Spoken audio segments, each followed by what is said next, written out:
Welcome back to Arts of Hermes. This is the third and perhaps mercifully the final part in this long video on surrealism and esotericism. So as with the second part, we're just going to pick up where we left off. So if you've not yet seen the first two parts, I definitely recommend that you watch those first, and you can find links to those in the description below. All right, so here in this third part, we're going to wander a little bit through a sequence of interconnected ideas and images and writings and creations. We'll look at a number of several other surrealist artists and writers, and hopefully both connect together some of the ideas that we've developed in the first two parts of the video, and also extend and deepen them for a richer and hopefully something approaching a more holistic view of surrealism and the central role of the esoteric concerns within that. All right, so just to get right back into it here, we're going to pick up with another form of automatism, another practice through which the surrealists attempted to evade, conscious control of, in this case, image making. We already looked at, automatic writing and automatic drawing in the first part. So this is one way that automatic techniques were extended into painting. So we're looking here at two examples of a technique that was known as decalcomania. On the left, in Oscar Dominguez's painting, we see what I believe is basically a raw, sort of unprocessed, unmodified form of decalcomania. So what happens in decalcomania is that the canvas, sort of paint is applied to often different colors of paint is applied to a canvas in a sort of semi-randomized manner, but obviously this is a place where the artist has a little bit of control, and then a sheet typically of glass, though other similarly hard non-absorbent materials would work as well, but typically a sheet of glass is then laid flat over the canvas, and then is lifted back off again, and it produces this very characteristic sort of pattern. So we see in Dominguez here in this painting and a number of other paintings, what I take to be anyways an unmodified form of it. He's simply gone through the process and then not further interfered with it. I think it's quite interesting that Dominguez actually exhibited these without further processing. However, this is a minority approach to it. Typically what happens in decalcomania is that the resulting image, the artist then gazing upon it, the chance occurrence of shapes and forms that's left behind when the sheet of glass is removed, then suggests images or forms or landscapes to the artist, who then further develops and brings those things out. So the basic idea here would be that in looking at these chance shapes, what the artist perceives there, which they perceive as something that exists externally and outside of them, is actually a kind of projection of their own unconscious. And so by developing the chance shapes that suggest themselves to the artist is in fact bringing through images from their own unconscious. On the right, so we see on the right a developed form of decalcomania. This is a decalcomania that's then from the artist Ethel Calhoun, who I'll say more about in just a minute. But she's done decalcomania and then gone in with a brush and developed and brought forth and elaborated the images that she's seeing here. So Calhoun is a really incredible and really fascinating and important artist. Both, an important surrealist as well as just generally an artist, and also an esoteric practitioner and thinker. She was a member of the British Surrealist group for a while anyways. She ended up having kind of a falling out with them, which we're not going to go into right here. She was primarily rooted in the Golden Dawn tradition and practiced magic and studied Kabbalah in that particular tradition, though she was also, especially as she went on, increasingly interested in sort of earth mysteries and stone circles and some of the the ancient roots within the British Isles. yeah, really interesting artist. In addition to a huge number of drawings and paintings that she produced, she also wrote several books, both these sort of travel guides that touch on her interest in stone circles and the sacred landscapes of the British Isles. She also wrote at least one novel, maybe more than one. I'm not remembering off the top of my head now. Also, like short fiction, a whole bunch of poems, and a number of nonfiction essays about surrealism and esotericism and a number of other topics as well. So she has this really rich, vast input. So I would definitely like to come back and talk a lot more about her in a future video or series for sure.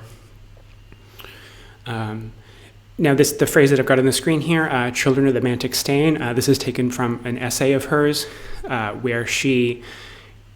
So the phrase here, the mantic stain here, right? She sees in this process a genuine, or at least the possibility of a genuine divinatory dimension to this process. That if you think about forms of divination, most forms of divination involve a chance process, the shuffling and dealing of cards, the scattering of bones, the rolling of dice, whatever else. Most forms of divination involve making a chance production of a set of symbols or images, and then interpretation by the diviner to get an answer to a question or insight into a situation or whatever else. And she's certainly not alone in this. Saw in these automatic or in the practice of surrealist automatism that there was the possibility, at least, of a genuine divinatory aspect or power to these practices. All right, here's another painting. I just wanted to look at like I said, I'd love to return to her at some point in the future, but I just wanted to look at a few of her really incredible paintings here. She, I think, perhaps more than any other surrealist I can really think of, really mastered this process of decalcomania to the point that I honestly really can't tell how much she is actually modifying them.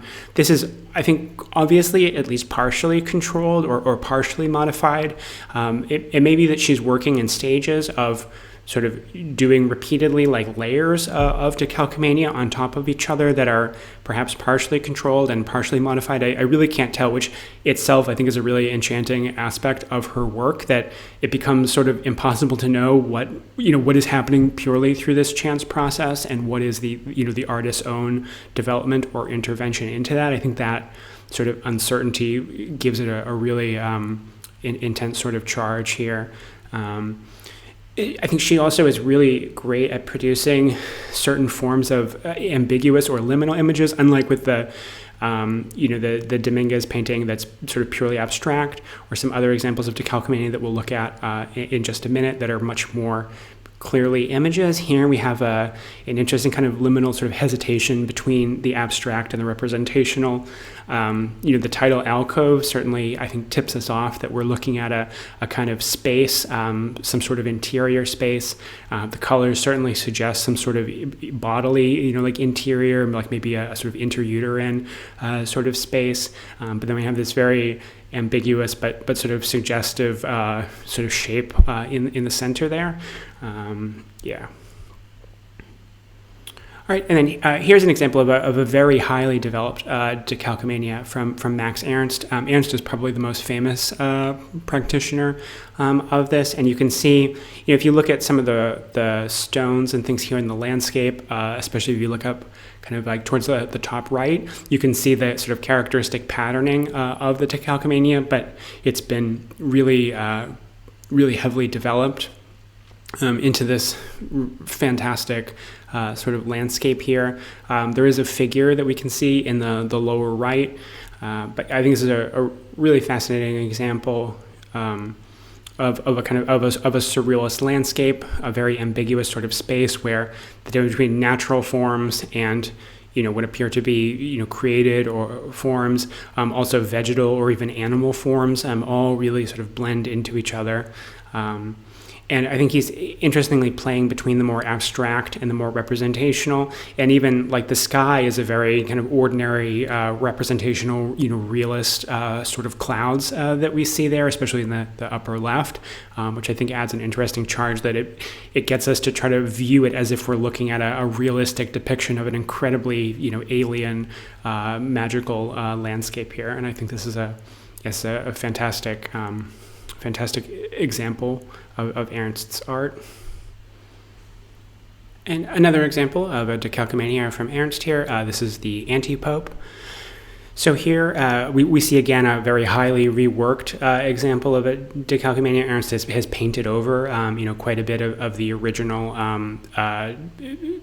the chance, marks made by the decalcomania. We can still see traces of it, especially in the ground and the lower portion of the painting, and somewhat in the headdress of the figure in red on the left, and the figure in the center background there, who appears to be covered in stone or some sort of almost like mollusk shell looking substance that seems to have enveloped the figure, and then a little bit in the background as well. Let's see, the title, The Anti-Pope, I sort of frames it as some sort of forbidden or perhaps blasphemous sort of ritual taking place here, though the scene is highly ambiguous. Some people have read this painting in an autobiographical way, which I always find quite dissatisfying. I mean, the prevalence of the horse-headed figures and sort of female horse-headed figures is perhaps not accidental, that he was ending his relationship with Leonora Carrington around this time, and that she was really identified with the horse, just as he was identified with the bird. So I mean, that's perhaps not an accidental feature, but it seems a shame to limit something so uncanny and strange and ambiguous to a simple, sort of autobiographical painting about his, feelings about, the ending of one relationship and his perhaps ambiguous feelings about his relationship with Peggy Guggenheim. But yeah, I find this a really, really effectively uncanny painting that is both alluring and quite disquieting and disturbing at the same time. All right, and then shifting away from decalcomania, but sticking with Ernst a little bit longer here. I just wanted to say a little bit about Ernst. He's been one of my favorite artists for quite a long time, and I'd love to do a whole video about him. I'm not sure there's really going to be space in this particular series to do that, but he certainly warrants it. We see all throughout Ernst's career a really long and profound engagement with esotericism, with alchemy, magic, rituals, even sort of shamanic sort of concepts. But I think one of the things that's intriguing but also difficult about Ernst is that he always remains in this very ambiguous sort of liminal space between what is, what's playful, what's humorous, what is a kind of exaggerated image, or simply a kind of drawing on mythological or sort of folktale type images, and what is a kind of overstated presentation of himself, or especially or in the role of the artist as a kind of magician or magus or shamanic type figure. And how much of that is sort of a genuine engagement with these ideas. I think that question becomes becomes not so meaningful with Ernst, and that a lot of the power of his work is his ability to stay within that space and get this kind of ambiguous and even at best kind of polyvalent sort of effect, where something can be both humorous and playful and genuinely magical at the same time. I think there's a lot of power in that. Ernst is certainly not the only surrealist to find power and inspiration in that liminal space, but he's a fantastic example of it, and also just an incredible artist. So the images we see on the screen here are taken from a special issue devoted to Ernst of the journal View, which is a journal published out of New York by some of the surrealists who were in exile there during World War II. So Ernst was one of the most famous and celebrated of the Surrealist painters at this time.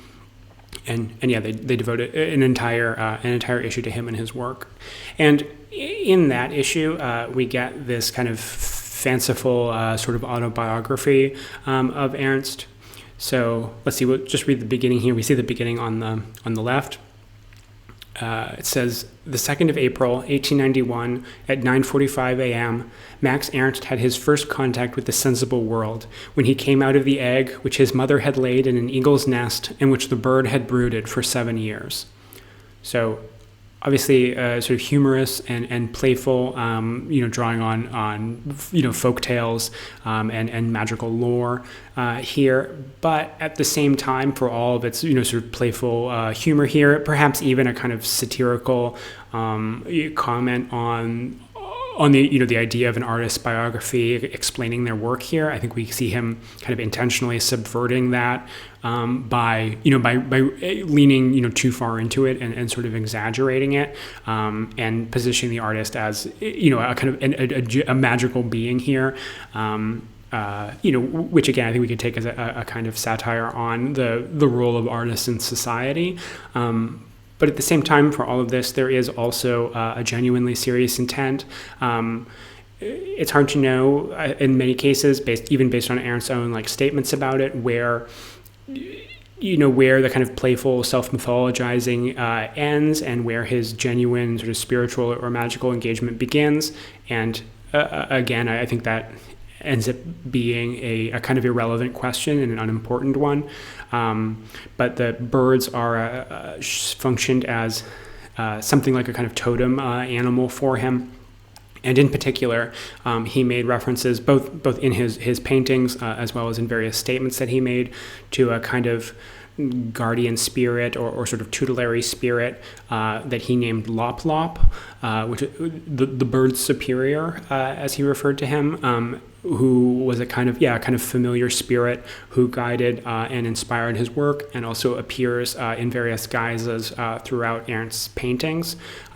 So, the fact that the mythological account that he has chosen directly associates him with birds and attributes his this sort of magical visionary power as an artist is linked to birds. That is not, simply a joke or a bit of, fanciful mythologizing.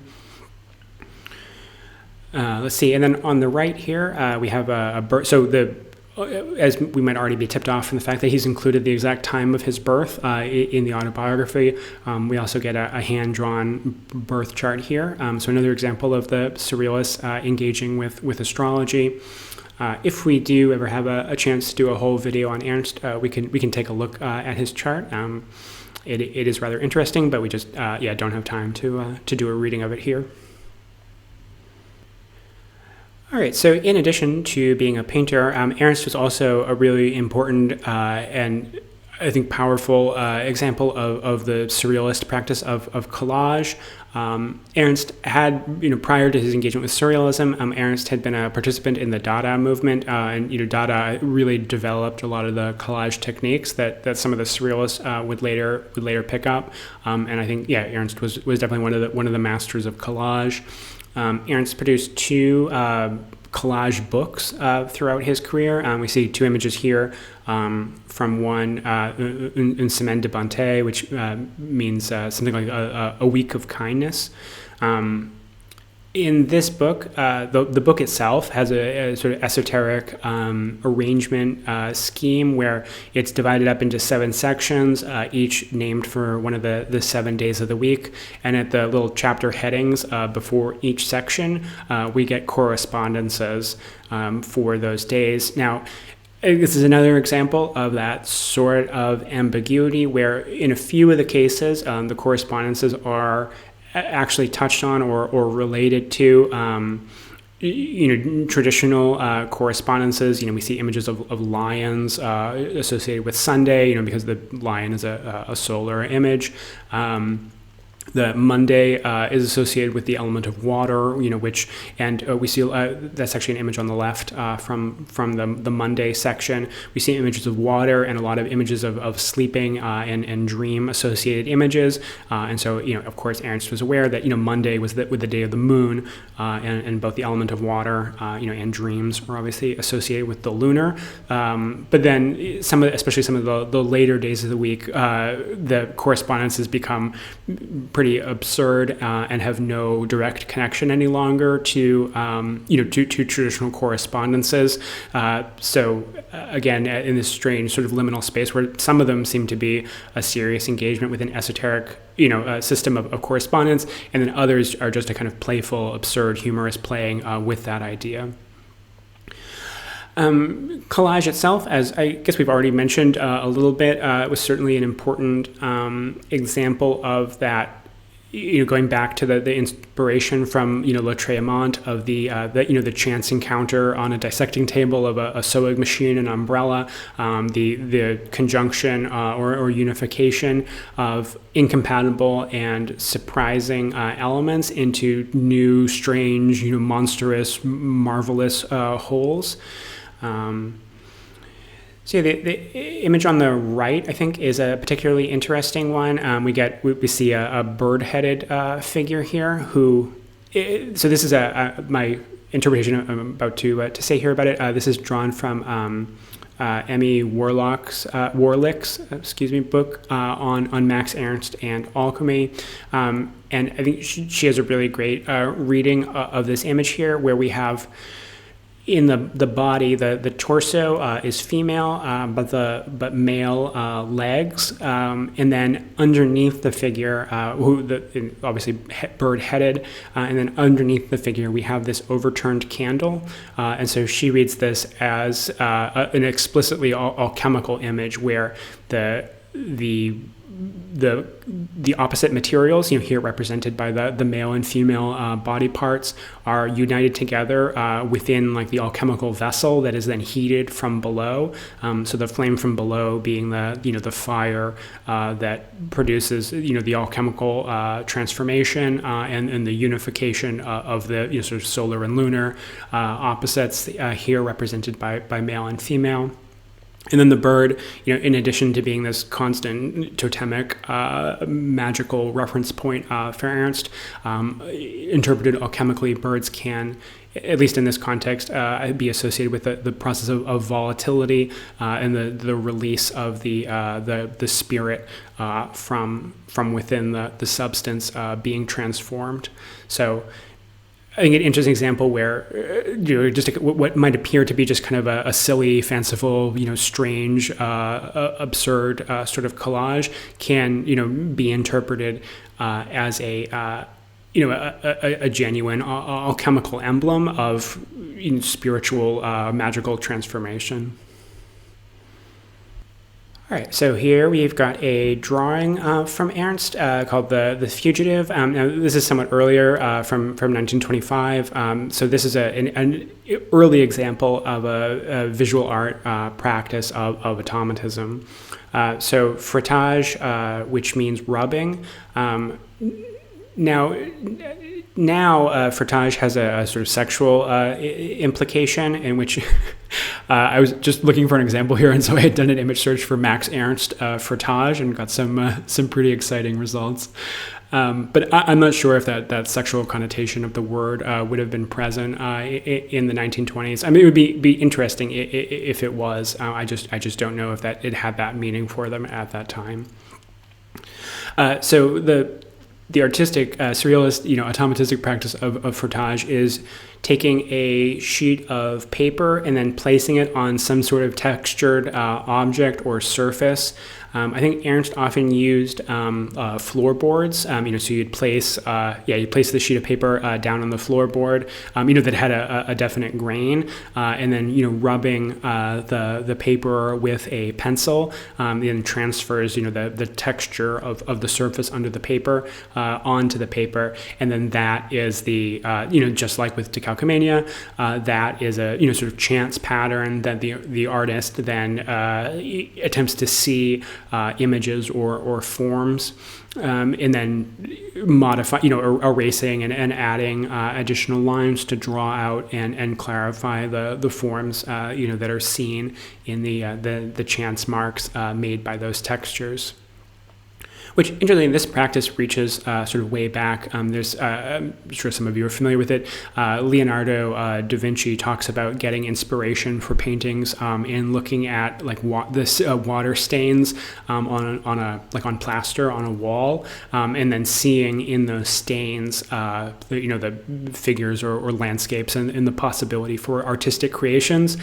So I think that's an interesting thing too, that this has this very old sort of provenance within Western art, at the same time that it's radical and new. All right, so I wanted to look at this also because this is a comment here from the Surrealist Claude Cahun, who we will talk about in the coming images after this. But I just want to read this quote here from her essay, Surrealism and Working Class Emancipation. She writes, "The experiment that began with Dadaism and is now pursued by Surrealism has shown itself to be, beyond all argument, the most revolutionary experiment in poetry. Its whole tendency has been to destroy the many myths about art, myths for which centuries permitted not only the ideological but also the economic exploitation of painting, sculpture, writing, etc. Consider, for example, Max Ernst's frottage, which, among other things, have effectively overturned the scale of values long maintained by art critics and experts, values largely based on perfect technique, personal touch, and the durability of the artist's materials." So yeah, I just thought this was really interesting, the way that she's drawing out these political and social implications from some of these practices. And I think it's interesting to hold together the sort of visionary, divinatory dimension of these, as well as the more psychoanalytic dimension of a technique to bring forth the artist's unconscious and all the power that can come through with that. But then also even this undermining of these kind of traditional bourgeois myths of the artist and the nature of the artist. I think it's just really fascinating and potent to think of all of those things, being aspects of these new revolutionary techniques.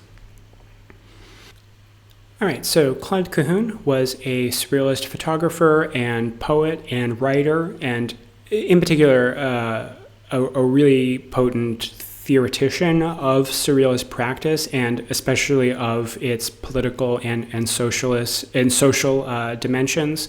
Cahun was also something of a political activist, in particular during World War II, as we will talk about in just a few minutes. And a lot of Cahun's writings are really rooted in Marxist theory, and there's a real commitment to social revolution. Following on Cahun's death in, I believe it was 1954, Cahun's work largely fell into obscurity, but they've begun to be rediscovered. I think it's kind of starting in the late 90s, and then slowly gaining a little more prominence and attention in recent decades. There's been some republications of work, a published book of her photography, and a few exhibitions of her work as well.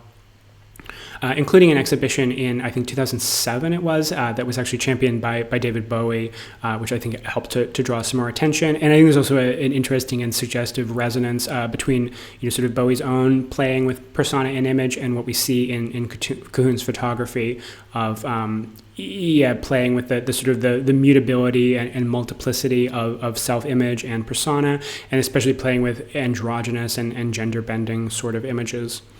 I think Cahun's biography is also attracting attention, and especially Cahun's status as a queer artist and something like, I think, what we would now refer to as a non-binary or gender fluid identity based on some of Cahun's statements. I think that's an important touch point for a lot of contemporary interest in her work.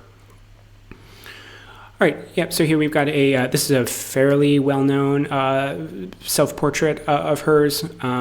maybe just worth noting that there's been some suggestion that a lot of, or at least the majority of her photographs are actually collaborations with Marcel Moore, who was her romantic life partner, and that these should actually be thought of as collaborations between the two of them. But I think that's still kind of an open question of how much Moore was really contributing to those. But typically they're attributed to Cahoon. Yeah, in any case here, we see a sort of self-portrait where she's obviously adopting a fairly androgynous self-image.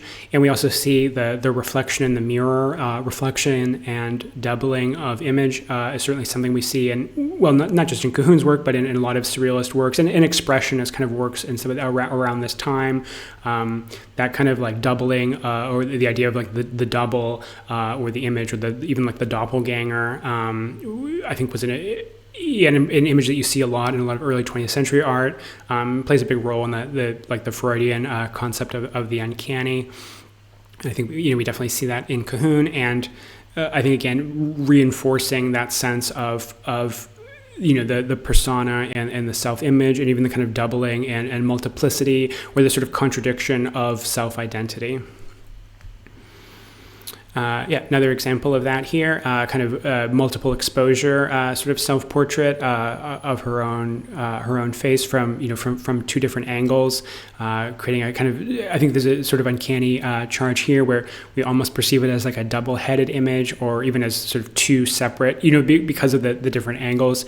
I think that there's something uncanny about the sort of split that's introduced in the individual identity. That I think is quite suggestive. Another image here, I think this one, masks are really common. We see a lot of image of masks and masking throughout the self-portrait. Again, playing with identity and persona, and the ability to shift between different appearances, and that playing with the self.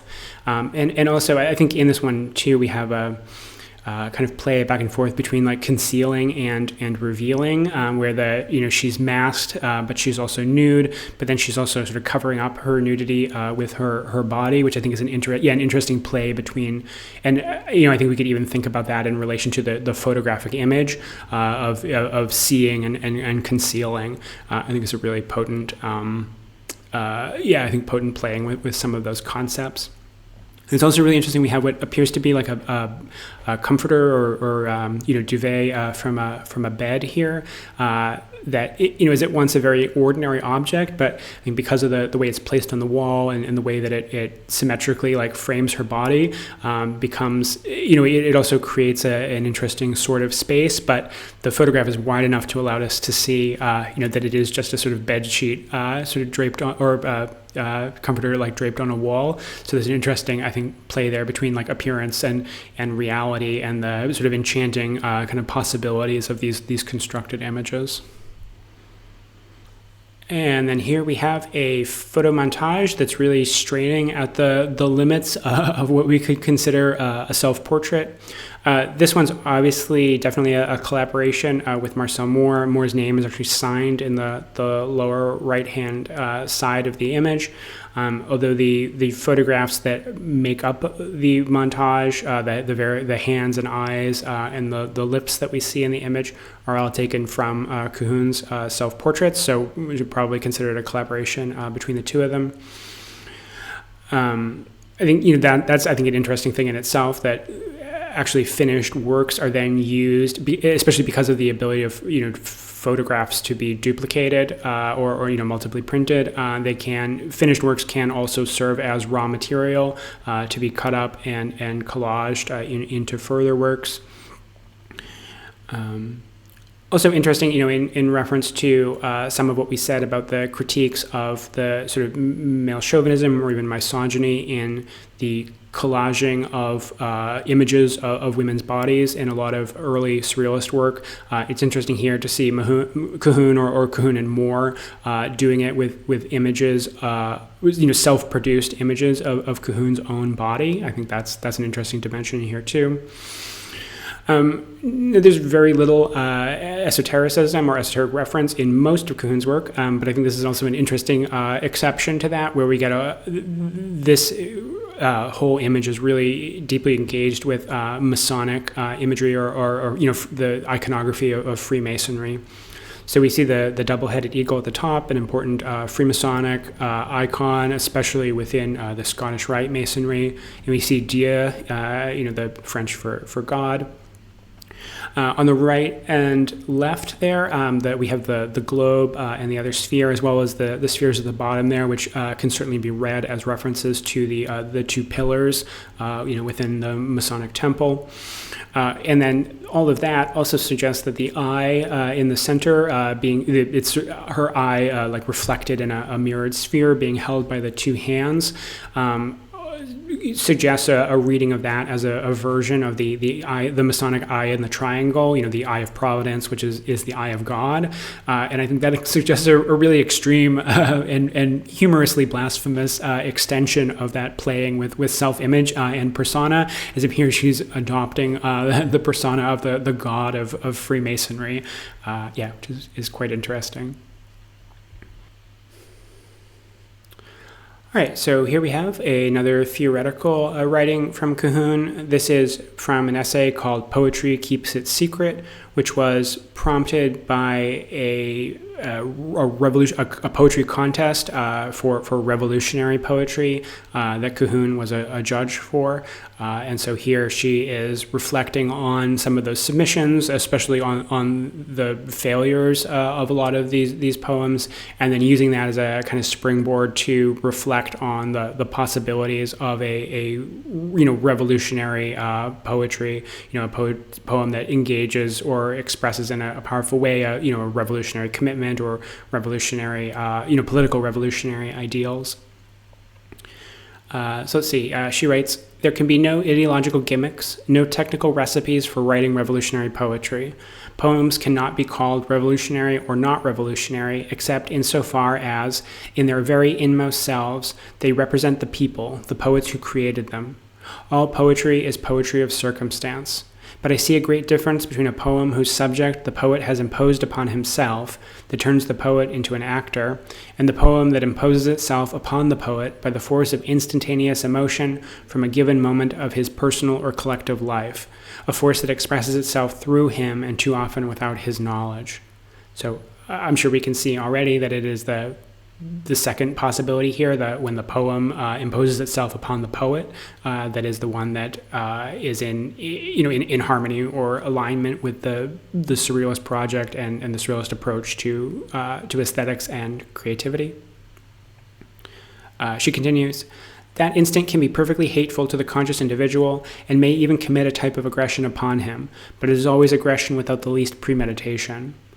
So I think we hear here some of the Freudian conception of the unconscious as something that is not just unknown to the conscious, but is actually in opposition to it and often works to undermine it. In addition to some of the things we've already said about the Surrealist approach to art, opening up the self to other forces. She even mentions not just the poet's personal life, but the collective life as well, something that comes from beyond the single individual.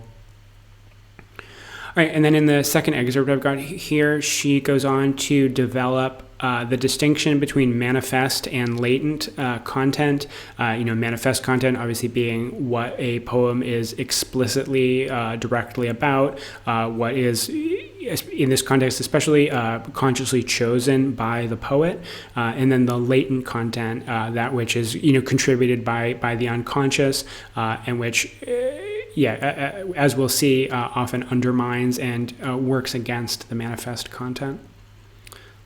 So let's see, she writes, "Criticism that stresses the manifest ideological content of poems favors charlatans, all those who want to pass for what they are not, and who, in this effort, devote themselves to a type of ideological outbidding. Such criticism is favorable to them as long as it isn't very searching enough to notice at what point they are betraying themselves.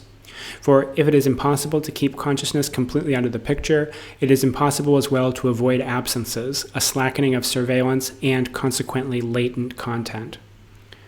I think this last sentence is quite interesting too. She seems to be acknowledging that both are always involved, that both conscious and unconscious forces, which she sees as in contradiction and often sort of struggling against each other, or even the unconscious or latent content actually undermining the conscious content, but both are always present. I think this is a nice example of the surrealist interest in those types of sort of dialectics or contradictions within creativity.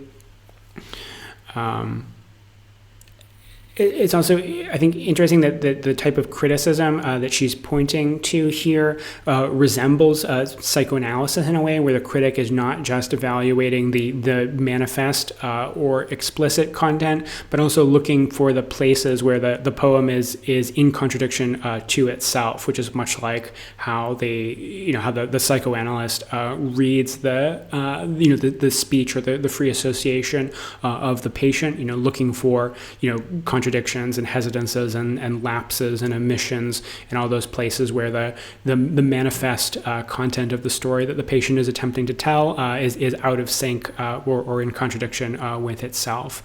So I think it's really interesting to extend that way of reading, which is entirely possible to interpret sort of Freudian psychoanalysis as a kind of literary criticism, just being done to people's speech about themselves, but directly extending that to the evaluation of revolutionary poetry, I think is quite interesting.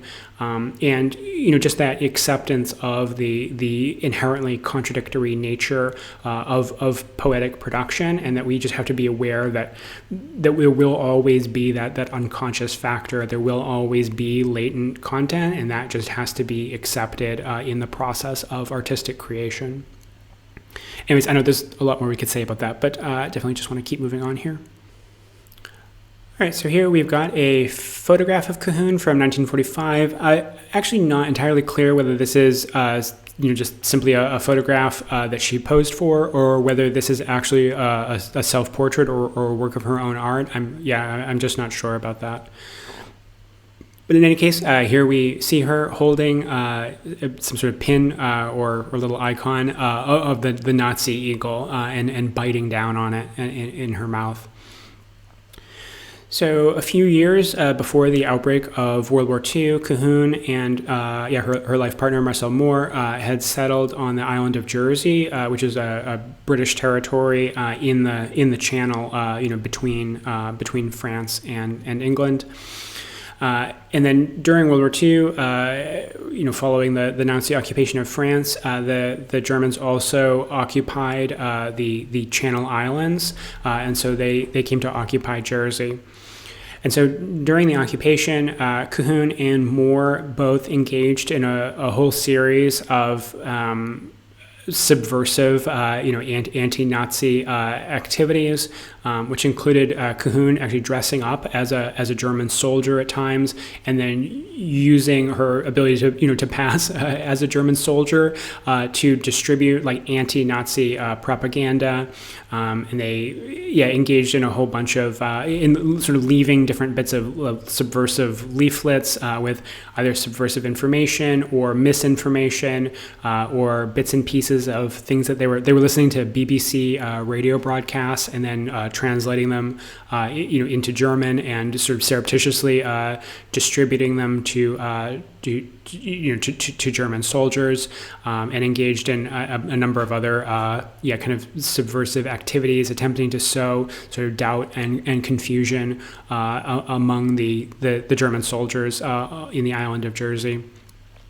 Eventually, Cahoon and Moore were caught and arrested, although apparently at their trial, the judge did not believe that the two women had done all of these activities on their own, and continued to believe that they were part of a larger resistance movement on the Isle of Jersey, which is pretty impressive that they couldn't even believe that it was only the two of them that had done all of this.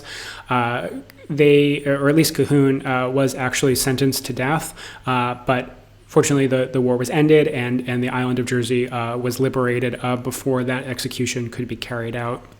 However, Cahoon, who had always struggled with ill health, her health got much worse during the term of her imprisonment, and she never fully recovered from it, and died just a little less than a decade later. But still, I think an inspiring story of using all of her, not just theoretical understanding, but also artistic techniques, and even that ability to adopt different personas and to play with appearance, and I think all of the sophisticated ability to see ideological content and to manipulate it and to undermine it in a lot of ways that we see in her art and writing. I think it's really interesting to see that extended directly into very serious activism that actually got her arrested and sentenced to death for. So that story about Cahoon and her resistance activities during World War II and their connection to her surrealist practice and worldview reminds me of a story that is sometimes told about the poet Robert Desnos. So Desnos had been an important member of the Surrealist movement in the 1920s, in addition to his poetry, which, to be honest, I've never found particularly compelling. But in addition to the poetry, he was also one of those who I'm referred to earlier, who was particularly adept at going into the hypnotic state during their seance sessions, particularly good at producing spontaneous narratives and poetry out of that state. Though apparently, and especially as it went on, he also had a tendency to go into a rather aggressive or sometimes even violent state while hypnotized, and contributed to the ending of those experiments, apparently.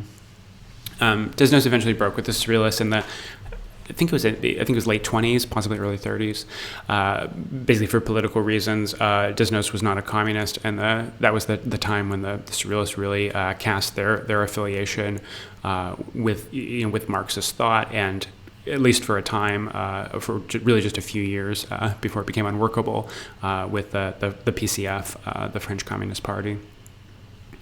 So Desnos continued on writing, at least somewhat in the vein of his work while he was affiliated with the Surrealist movement.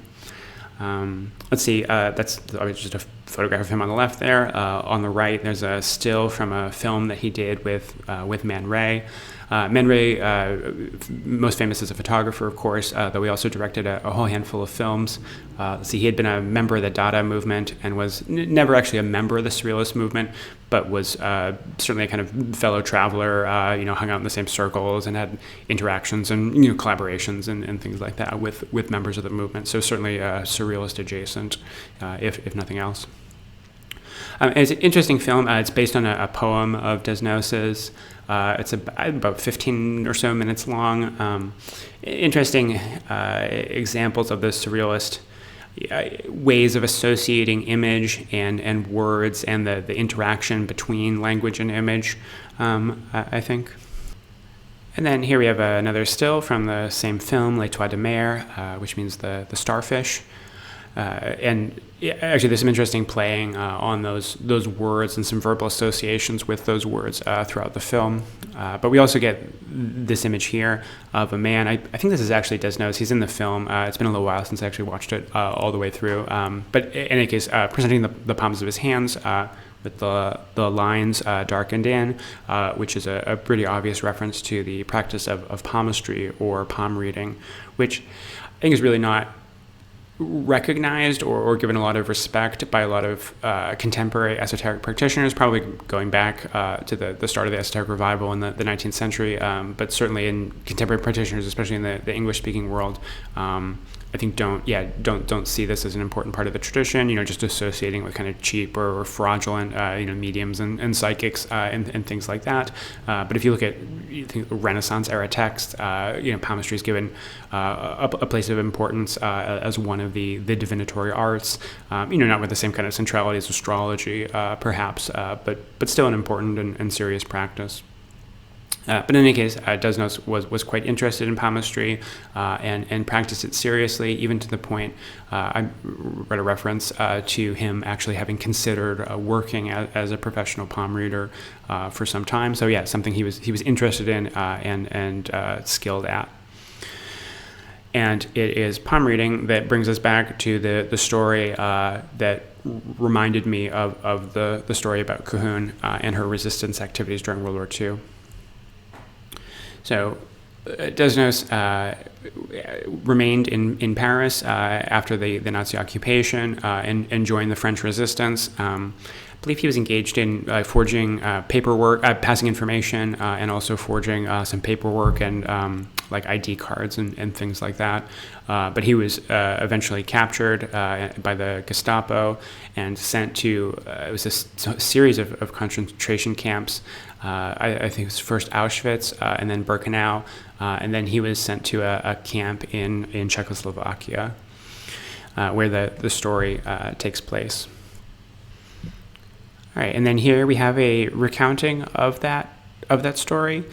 So this is taken from an essay called "Can Imagination Save Us?" By Susan Griffin, who is an eco-feminist scholar who I was not previously familiar with prior to looking up this essay.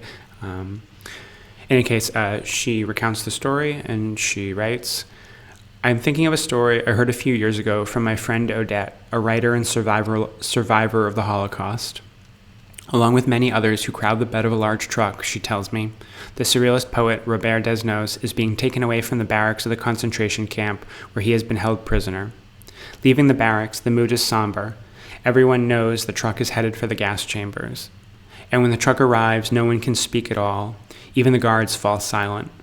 But this silence is soon interrupted by an energetic man who jumps into the line and grabs one of the condemned. Improbable as it is, Odette told me, Desnos reads the man's palm. Oh, he says, I see you have a very long lifeline, and you are going to have 3 children. He is exuberant, and his excitement is contagious. First one man, then another, offers up his hand, and the prediction is for longevity, more children, abundant joy. As Desnos reads more palms, not only does the mood of the prisoners change, but that of the guards too. How can one explain it? Perhaps the element of surprise has planted a shadow of doubt in their minds. If they told themselves these deaths were inevitable, this no longer seems inarguable. They are in any case so disoriented by this sudden change of mood among those they are about to kill that they are unable to go through with the execution. So all the men, along with Desnos, are packed back onto the truck and taken back to the barracks.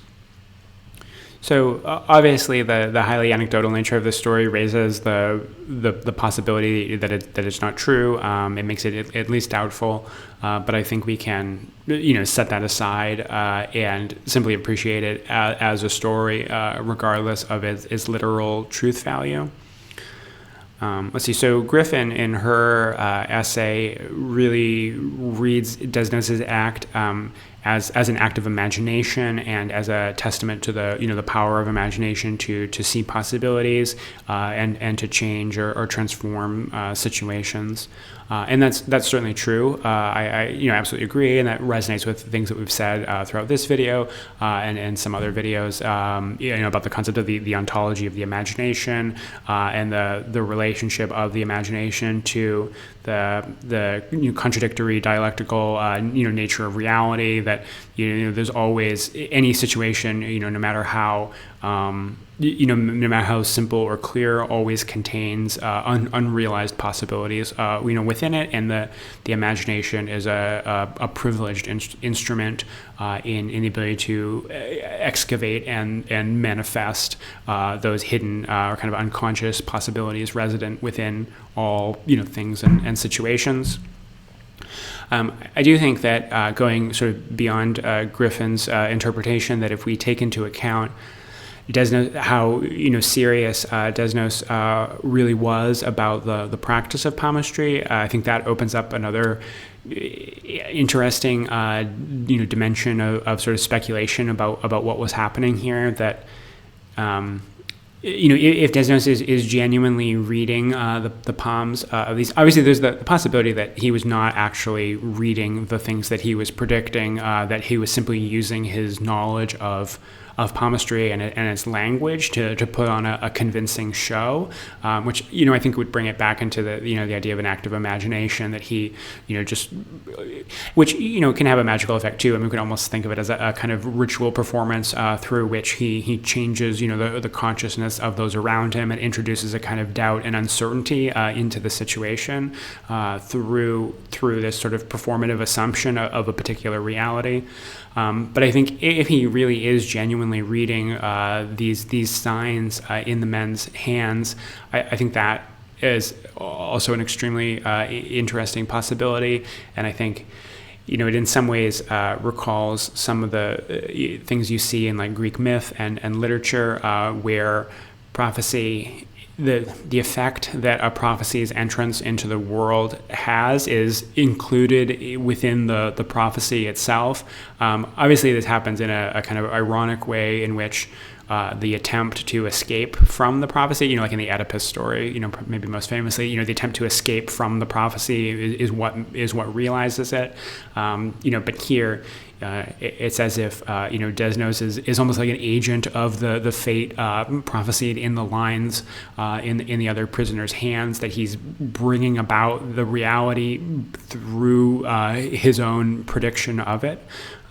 Which, I just think is an interesting possibility. So at the same time, both I think triumphantly, but also quite sadly, Desnos does live to see the liberation of the camp. Like Cahun, that the Nazis don't actually kill him. He survives and sees their defeat, but he contracted typhoid while he was in the camp and died about a month after liberation. All right, so following along from some of the things we were just saying about political activism and the sort of potency of some of these practices in a very extreme state of resisting Nazi occupation, I just wanted to circle back and talk about in a little more detail some of the political implications of surrealist activity. And hopefully now that we've seen some of the deep sort of esoteric strain here, we can begin to connect that to some of this political activity as well, and see the way that we get a lot of resonances and interconnection there as well. All right, so this phrase, surrealism in service to the revolution, is a phrase that the surrealists themselves used early on in some of their journals. I think it's just important to note, too, that the surrealists always see themselves in service to the revolution. It's not that they think that their art or their practice is going to directly be the revolution. I mean, nowadays I think there's debates about whether or not art can change the world. But I think this attitude is nice, that it is in service to the movement, that will change the world, rather than having an inflated or exaggerated sense of how much art is able to do. They see themselves in service to that revolution. All right, so just again, not a complete list or anything like that, but just a few things I was thinking about as I was putting these images together. Let's see, so we've already mentioned surrealism from its very beginning was anti-colonialist, anti-imperialist, and a very strong critic of the oppressive and destructive elements of Western, European society and capitalism. The surrealists were also always the enemy of the church, the state, the military, the family, and what Marx's term for what we now call capitalism was bourgeois society. So they were always definitely the enemies of bourgeois society and its values and the various ideological images that support that regime, that social organization, were always the targets of surrealist derision, and their art and their practice often work to undermine these things, and to expose the unconscious of these things, to expose the latent content within those things, and the underbelly and the sort of self-contradictions within those, within these various institutions. An early slogan of theirs: "Open the prisons, disband the army." Again, anti-militarism against the police state and the prison institution. As we often said, as we've already talked about, committed to communism and Marxism. Later on, after their break with the French Communist Party and essentially the rise of Stalinism, they often shift to allegiance with Leon Trotsky, and then especially after World War II, increasingly towards the anarchist movements which you see, for example, in the Chicago Surrealist group that we've already referred to. They are very, although they sort of pay homage to Trotsky in a number of places, they are very specifically anarchist and affiliated with the anarchist movements and some other anarchist groups. All right, so here's a line from André Breton in his speech to the Congress of Writers, where he makes a number of comments about the Surrealist commitment to revolution and political and social transformation. And so he quotes both Marx and Rimbaud here and says, "Transform the world," Marx said. "Change life," Rimbaud said. "These two watchwords are one for us." Which I think is we get almost a kind of political revolutionary version of the kind of microcosm, macrocosm idea, where, this Marx, this phrase about transform the world, this is from the, was that Thesis 11, I think it is, from Marx's, the Theses on Feuerbach, where he says, what's the line that, hitherto philosophers have only interpreted the world. The point is to change it, or the point is to transform it. And then Rimbaud's, Rimbaud, it's worth pointing out, in addition to being a poet and a poet very interested in alchemy and magic, who was studying Eliphas Levi, was also a committed political revolutionary. He journeyed to Paris in 1871 during the Paris Commune to participate in that in that movement there, and he also expressed the ambition to transform life. But yeah, I just think it's interesting to connect these two things together and to connect Marx and Rimbaud, who were contemporaries with each other, and although very different in a lot of respects, I think Breton is pointing out the not just the similarities in their statements, but also the deep sort of kinship between their seemingly very disparate projects. There's an interesting possibility that Marx and Rimbaud may have actually met in London, that I heard someone speculating about. I think it was Sean Bonney, the poet Sean Bonney, in one of his essays, speculating about the possibility of Rimbaud and Marx having met in London. But anyways.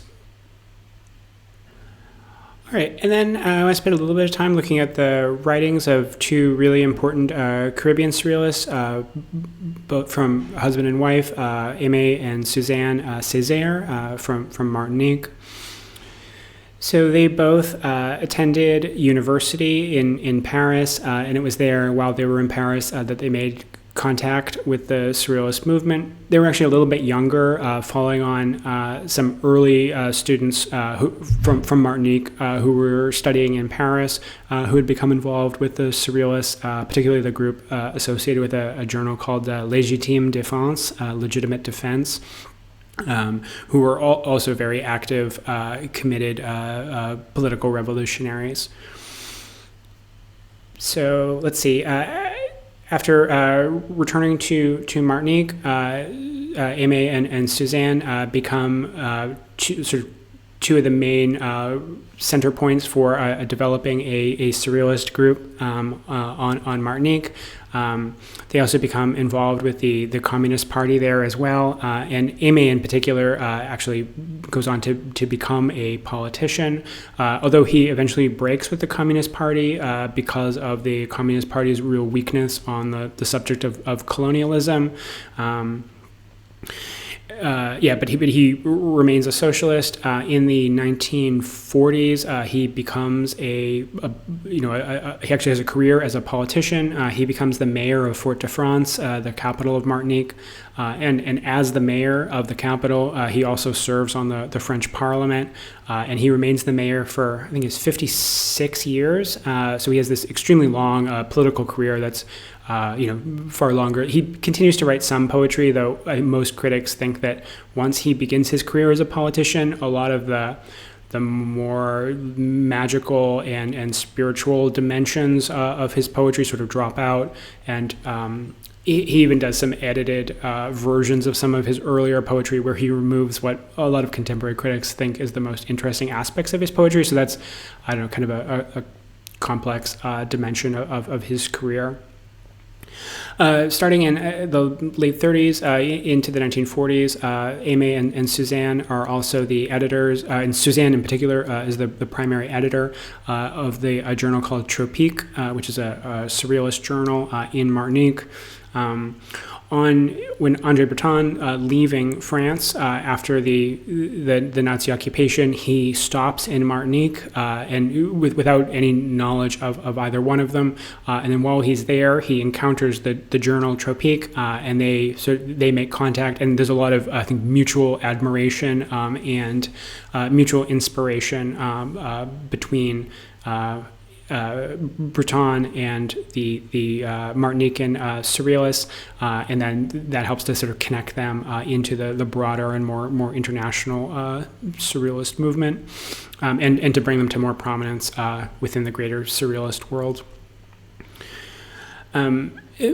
Interesting note that this journal, Tropique, is actually being edited under Martinique remained a French colony at that time, and then the situation in Martinique becomes a lot worse under the Vichy government, and there's a very strong censorship regime. So the journal Tropique has to, in writing, they have to slip the things they're saying. They're saying very subversive and revolutionary things, but they have to disguise and cloak the things they're saying in a way that will pass through the censors, and allow the journal to seem like it's simply a journal about Martinican arts and culture, but secretly containing all of this sort of subversive and anti-fascist material.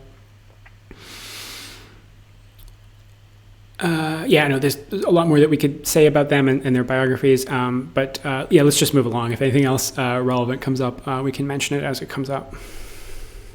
All right, so the writings that we actually have from Suzanne Césaire are the editorials that she wrote as an opening editorial for each issue of the journal Tropique. So not a huge amount of writing from her, both because she died relatively young from I believe it was from a brain tumor, and because especially after World War II and Aimé Césaire becoming the mayor of Fort-de-France and part of the French Parliament, the family's priorities really shifted. So we don't have a huge amount of writings from her, but the writings that we do have, I think, are very powerful expressions of surrealism and its greater social, political, anti-colonialist implications.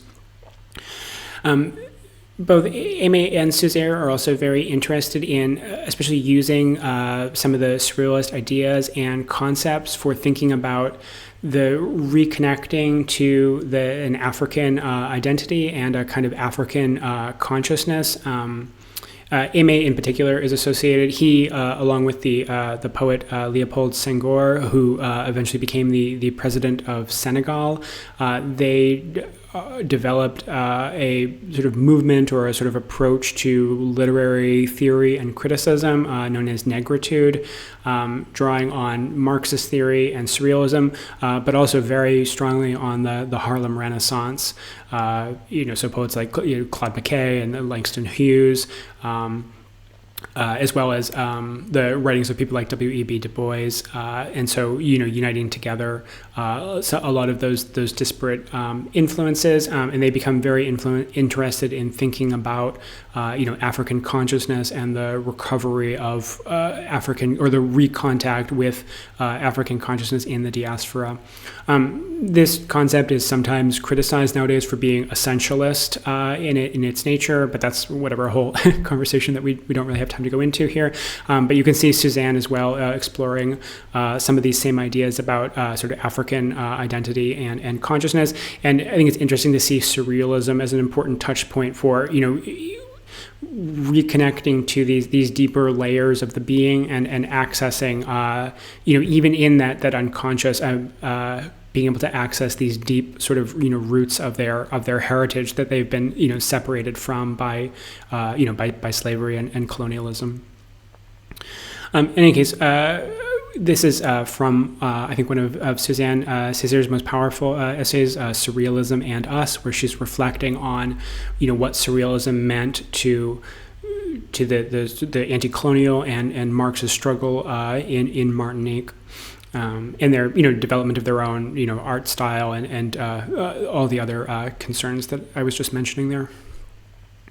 All right, so let's just read what she writes here. She says, but as the surrealist cause in art, as in life, is the cause itself of freedom, the sign itself of vitality, surrealism has itself evolved. Evolution, better yet, a blossoming outward in all directions.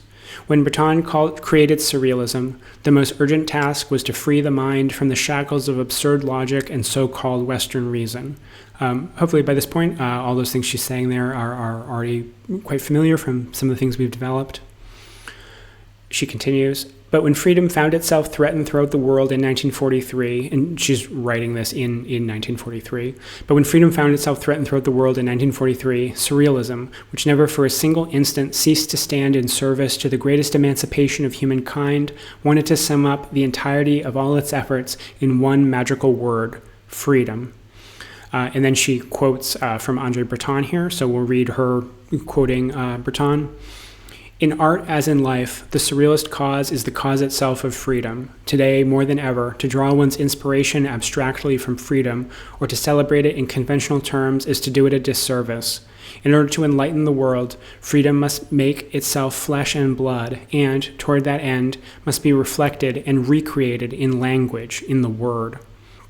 I think that last line about being reflected or recreated in language or in the word, I think is another important or another really useful way of getting at the sort of the surrealist aesthetics, that rather than just surrealist poetry, like using some of Cahoon's terminology about the manifest content being manifestly about the political or social struggle for freedom, that it's instead that the in language, that struggle for freedom is recreated, so that it's a form of freedom sort of appropriate to or inherent to language or the word. I think that's a really great way of thinking about or going way back to what we said in the very first part of this video about Walter Benjamin's comments about the way that fascism aestheticizes politics, but surrealism politicizes aesthetics. That's another way of thinking about this here, that at the level of language, at the level of the word, that has to be the embodiment of this struggle for freedom. So even in things that may not be, there's no manifestly political content, there still has to be that embodying of the struggle for universal freedom. All right, and then this is the very ending few paragraphs of the essay, which I just think are really striking and powerful. Let's see, I'll just read them and then maybe make a few comments afterwards. All right, she writes, already one result is established. At no moment during these difficult years of Vichy domination was the image of freedom ever totally extinguished here, and we owe this to surrealism. We are happy to have sustained this image in the eyes of even those who thought they had destroyed it forever.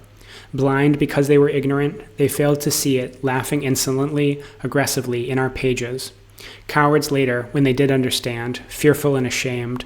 So, she's referring to the censors here who, were supposed to censor their journal, but allowed it to be published. She continues on. So far from contradicting, diminishing, or diverting our revolutionary feeling for life, surrealism shored it up. It nourished us in an impatient strength, endlessly sustaining this massive army of negations. And here I think she's also referring to the tension between the surrealists and the members of the Communist Party. So she's affirming that surrealism, contributed to and strengthened their commitment to the to communist revolution and their sort of energy and aspiration for that, rather than diverted or from that, or was a distraction or something like that, as a lot of the communists had alleged, or members of the Communist Party had alleged. All right, and then she continues on. And then I think also to tomorrow. Millions of black hands across the raging clouds of world war will spread terror everywhere. Roused from a long benumbing torpor, this most deprived of all people will rise up upon plains of ashes. Our surrealism will then supply them the leaven from their very depths. It will be time finally to transcend the sordid contemporary antinomies, whites, blacks, Europeans, Africans, civilized, savage, The powerful magic of the Mahulis will be recovered, drawn from the very well springs of life. Colonial idiocies will be purified by the welding arc's blue flame, the metal of our metal, our cutting edge of steel, our unique communions, all will be recovered. Surrealism, tightrope of our hope. So, obviously, a very powerful expression here. I think it's interesting to see some resonance with the quote that some of the material that we looked at in the previous part about transcending antinomies, or that point that Breton referred to, where opposites are no longer held to be opposites, and seeing it here in a very directly sort of world revolutionary context of transcending the antinomies between whites, blacks, Europeans, Africans. The whole concept of civilized versus savage, obviously very powerful. And then finally this line, surrealism, tightrope of our hope, is a beautiful expression. And I think it's beautiful to see hope as a tightrope. We're neither in the world completely of optimism, of believing that, hey, everything's going to work out just fine, but nor in the world of a total pessimism, where everything is sort of doomed to fail, that the situation is dark and dire, and there are, tremendous threats and danger, but there is there's a glimmer of hope. There's this tightrope that is an incredibly difficult thing to walk, but there is still some hope, and I think that's I don't know. I think I find it to be the correct attitude for the times that we're in now. I mean, things are very dark, and it's very, very difficult to have any kind of hope for, the future of humanity, or even some days the future for, life on this planet. But I don't know. I just find this a really beautiful and inspiring, sentiment, that this tightrope of hope, and that, surrealism and engagement with surrealist practice and the surrealist tradition is, at least one way potentially of having access to that tightrope. All right, so let's shift from Suzanne to Aimé here. So this is an excerpt from what I believe is Aimé's most well-known writing in English. His text, Discourse on Colonialism, which is not extremely long, but sustained, I think certainly his longest nonfiction work. Although it is nonfiction, I mean, he's discussing, the colonialism and the current situation and the French politics, and a lot of this is addressed to the other, especially the conservative and right-wing members of the French Parliament at the time that he's also a minister of the Parliament.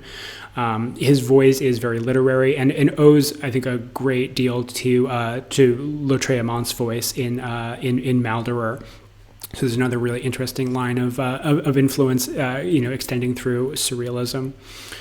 I think discourse on colonialism has become an important touchstone in contemporary, post-colonial theory. Maybe also worth pointing out that Frantz Fanon, who of course is a major figure in post-colonial theory, was actually a student of both Aimé and Suzanne Césaire, who before Aimé launched his political career, worked as secondary school level teachers, and in a lot of Fanon's works, he's engaging with often fairly critically with Césaire's ideas, as well as some of the decisions that Aimé Césaire made as the mayor of Fort-de-France. So another interesting line of connection there. Anyways, so let's read through this paragraph. Maybe just a couple of notes about some context. So let's see, this text is published in 1951, so he's writing it in sort of 51. This is just a few years after the French colonial forces really brutally suppressed an uprising in Madagascar, and that suppression involved some pretty horrific instances of torture that he's going to refer to here. And the colleagues that he's referring to are the other, particularly the right-wing members of the French Parliament. And we'll see he'll use a few names here in the text, and those are all right-wing members of the French Parliament that he's referring to. All right, so he writes, and also, it's really just important to hear how much sort of irony is involved in his voice here, and again, I think that owes a great deal both to to Surrealist tradition and to Lautréamont especially. All right, so he writes, "By Jove, my dear colleagues, as they say, I take off my hat to you, a cannibal's hat, of course. Think of it, 90,000 dead in Madagascar, Indochina trampled underfoot, crushed to bits, assassinated, tortures brought back from the depths of the Middle Ages. And what a spectacle, the delicious shudder that roused the dozing deputies, the wild uproar, Bideau, looking like a communion wafer dipped in shit, unctuous and sanctimonious cannibalism. Moutet, the cannibalism of shady deals and sonorous nonsense. Coste Fleuret, the cannibalism of an unlicked bear cub, a blundering fool. Unforgettable, gentlemen. With fine phrases as cold and solemn as a mummy's wrappings, they tie up the Madagascan. With a few conventional words, they stab him for you. The time it takes to wet your whistle, they disembowel him for you. Fine work. Not a drop of blood will be wasted." So yeah, I think most of that speaks for itself. I mean, I think we can also see, some of the surrealist sort of influence here. Even the use of some of the imagery, the shifting of the image or the concept of the cannibal. At first, kind of ironically identifying himself with this sort of extreme, like racist image that would be sort of projected on him by his enemies in the parliament, but then sort of shifting that image of cannibal to an accusation about calling the sort of French colonial forces cannibals, in this the wrapping up the Madagascan in phrases as cold and solemn as a mummy's wrapping, I think is a powerful surrealist image there. All right, and then just a little bit later in the same chapter here, we got another excerpt here that we'll read, and I'll just read it. "Once again, I systematically defend our old Negro civilizations. They were courteous civilizations. So the real problem, you say, is to return to them. No, I repeat, we are not men for whom it is a question of either or. For us, the problem is not to make a utopian and sterile attempt to repeat the past, but to go beyond.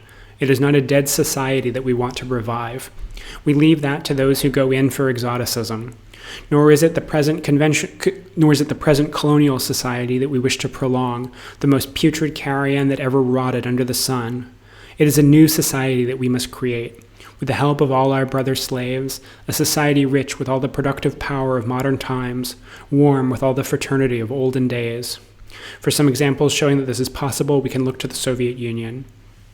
So, I think interesting examples of sort of dialectical thinking here that Surrealism was certainly involved in, of neither continuing the present colonialism nor looking back to an older society, but something vital and dialectical. All right, and then here we've got, I wanted to include some of Césaire's poetic works. So this is a poem, although sections of it are more like in prose. An interesting quality of Aimé Césaire's poetry is the way that it at times blurs the distinction between verse and prose in a really interesting way. As I mentioned, especially in the early versions of his early poetry, before some of the later sort of edits that he does to them, in addition to the strong surrealist voice and the sort of political and social and anti-colonial commitments, there's also, I think, a very powerful sense of the spiritual and the magical that at times draws equally on African and African diasporic traditions and other sort of inspirations from indigenous and non-European traditions, as well as from Europe, European mythology, Western esotericism, and there's definitely a lot of alchemical language and alchemical imageries that come into his poetry as well. I think that conjunction at times reminds me of some of the things that Wilfredo Lamb was doing in painting, and Lamb and Césaire were friends. Lamb contributed some illustrations to some of Césaire's poetry.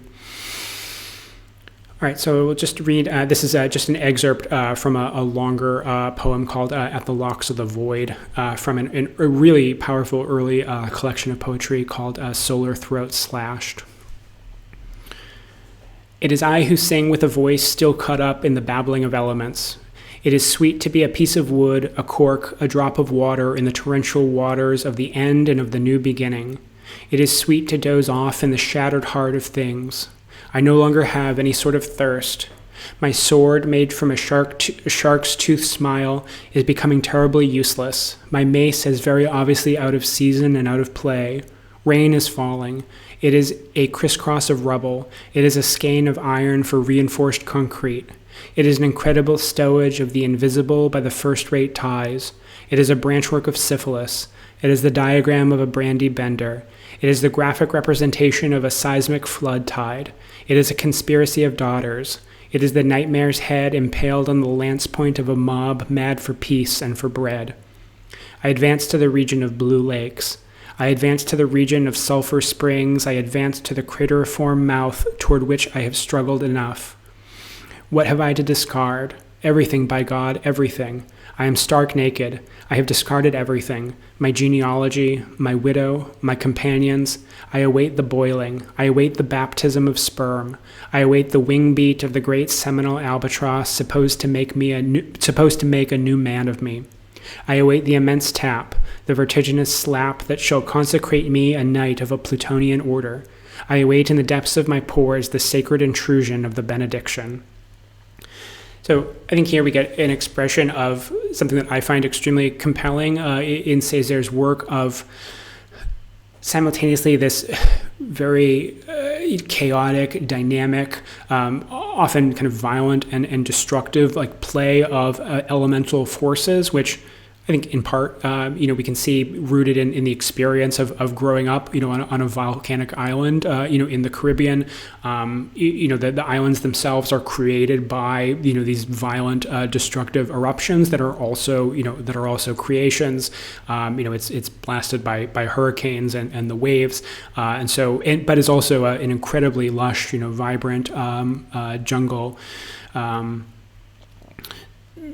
So we see a lot of that reflected in his poetry, and it's something that of course we also saw in a lot of the writings of the other surrealists. So you have this, I think, incredibly dynamic and often almost animistic sense of the living, these huge, overwhelming powers of nature, and this kind of titanic sort of struggle of forces.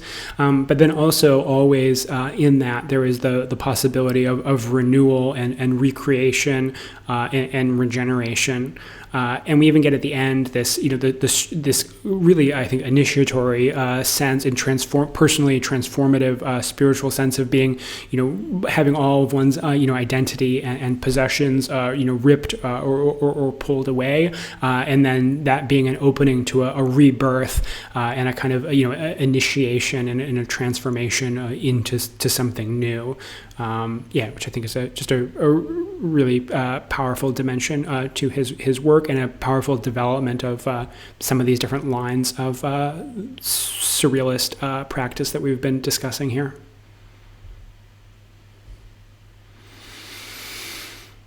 All right, following along that same line here, this is a quote from André Masson, who we saw in the previous part, an example of his practice of automatic drawing. This is from a really interesting text that he wrote and illustrated called Anatomy of My Universe, where he really engages with the Hermetic tradition and a lot of Hermetic and esoteric symbolism, especially at a kind of cosmic level, and the sort of microcosm and macrocosm idea that the self and the world are mirrors of each other, and his identification with some of these same forces of nature, that I also really hear in Césaire. All right, so this is just an excerpt from this text. It's a really interesting text, but quite difficult to find. I eventually managed to find a copy, but if you can find a copy, definitely worth reading, though not easy to track down. All right, so Masson writes, The sun, like a thinking eye, presides over the vision of the undulant aether, over the movement of the dark air and the galloping of the sidereal wind. I am the mirror in which the fraternal kingdoms of the four elements are reflected. A cardinal point fixed on the membranes of liberty, I open my living eyes on the window of art, on which is imprinted the image of my universe, a mental flowering of the hoar frost, from the skeleton of sand to the flesh of the star. So yeah, the mirror in which the fraternal kingdoms and the four elements are reflected. That he's the four elements of fire, water, air, and earth. Obviously, that are such an important part of the Western esoteric tradition. The fraternal kingdoms, the animal, vegetable, and mineral that we've already made reference to. It's common for the Surrealists to unite those kingdoms and to cross those boundaries, and that trifold division of life into animal, plant, animal, vegetable, and mineral is a huge part of a Hermetic and Western esoteric sort of thinking, but really seeing all of these things as present within the self is an important part of Mason's thinking and his work. All right, so moving us along towards the conclusion of this video, we've got a painting from André Masson called Meditation on an Oak Leaf from 1942 that he did while he was in exile from France during World War II in the United States. I believe he was in Connecticut at this time. And it's during this time that his work shifts from being more rooted in mythology and mythological images, as a lot of his previous work that he had done, while he was still in France had been, towards a real deep and profound engagement with nature and natural forces. So here we see in Meditation on an Oak Leaf, we see repeated images of the form of the oak leaf itself, but then also all these associations with the oak leaf and a sense of his imagination, and through his imagination and through his unconscious, a connection with the entire the life of the leaf and the life of the tree, and ultimately the life of the entire ecosystem that it is inherently a part of, and that it is a part of it, that he is able to access here, and not just access, but not just him sort of reaching out into this sort of non-human form of consciousness and life, but also allowing that to sort of flow back through him and to be at least partially recorded onto his canvas. And I think that's and I think that other works of his from this time and going forward are really powerful examples of the extension of this idea that we've already been developing of the Surrealist practice, opening up the individual to the other forces, and that in forces greater than the individual, whether that's like the human collective or the natural world, or occult forces. But I think his ability to engage with nature, and I really get the sense that he's actually somehow transmitting a real insight into the natural world and its interconnections, and these very, I think, powerful images of the life of nature and the life of this world that is greater than the human. And I think that this, like I was just saying, I think that this is an important extension of that Surrealist mode of thinking, and pointing towards the increasing turn towards sort of ecological and environmental thinking that we get in some of the later Surrealists, especially in some of the Chicago Surrealists, who I think, with both anticipating and then from going in from the 1960s forward, actually in direct kind of dialogue with the burgeoning environmental movement at that time and its connection to the counterculture, and seeing, I think, both in the creative power of nature, and that the creative powers that they were attempting to open up in themselves, that those powers are actually part of the natural world, as we've already kind of seen that indication in some of the things that we've looked at, and that the artist and poet is, in a way, expressing these same universal powers of creation and dynamism through themselves, that are also there in the greater than human world as well. But I think also seeing in the same forces that repress and restrict human freedom and the freedom of the imagination and the unconscious and desire and everything else that the Surrealists had also fought against, that those same forces are the ones causing ecological destruction and catastrophe. And I think that today that is more important than ever to be aware of, and to see the interconnection between environmental or ecological struggle and attempts at those sorts of regeneration, and their deep interconnection with the struggle against the many other forces of oppression and violence and domination and exploitation that face us today. So in this this reaching out towards something beyond the individual human, and being the sense of there being greater forces in the universe, I think this touches on Breton, especially around this time during the period of World War II, which I hadn't meant to focus on. It's actually only in recording this video that I realized how much I've focused on this particular period of time. That was not something I consciously intended to do, but I don't know.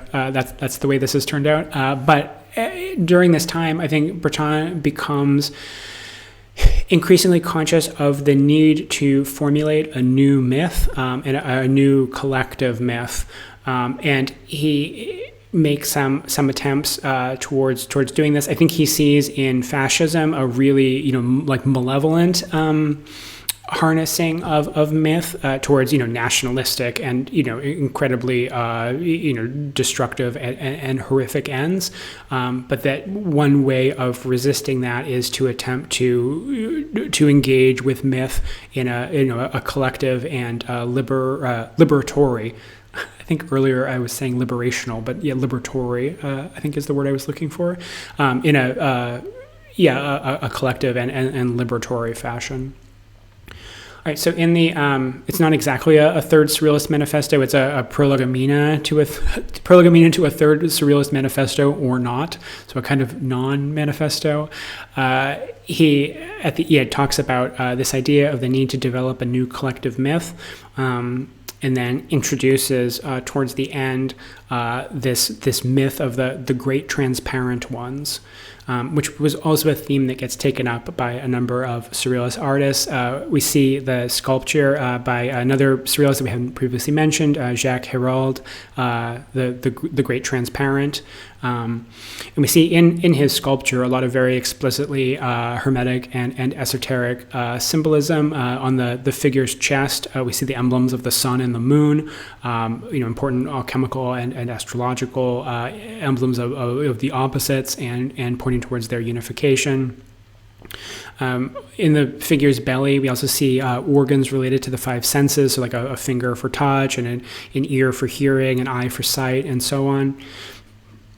In the figure's hand gesture, we can also see an interesting kind of version of the as above, so below gesture, where here the left arm is actually doubled to point both up and downward at the same time, which is a nice, I think, kind of surrealist version of that same gesture we see like in Eliphas Levi's drawing of Baphomet, or the Magician of the Tarot.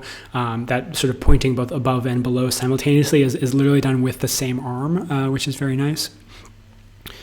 So let's just read a bit. I've got the beginning of an excerpt here, and then we'll continue it in the next image.